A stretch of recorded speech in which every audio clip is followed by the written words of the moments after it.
யார் இப்போ? துரைமுருகன். துரைமுருகன் பொதுச் செயலர். அவர் என்னவா இருந்துருக்கணும்? இப்போ துணை முதல்வராக இருந்திருக்கலாம். ஏனென்றால் எல்லா தகுதிகளும் எல்லா திறமைகளும்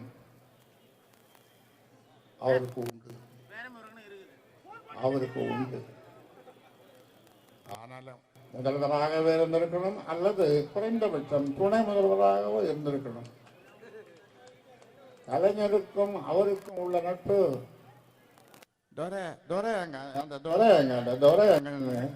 துரைய பார்க்காம அவர் தூங்க மாட்டார்.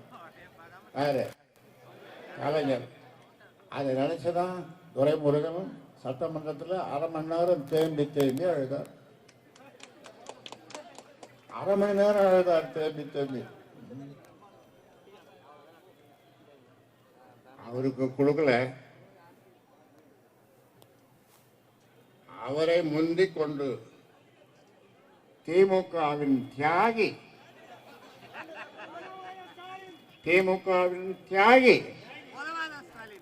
உதயநிதிக்கு துணை முதல்வர் பதவி.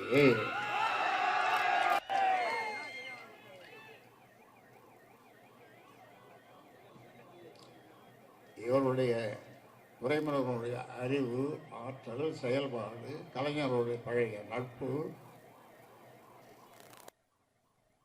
இதெல்லாம் நினைச்சு பாருங்க.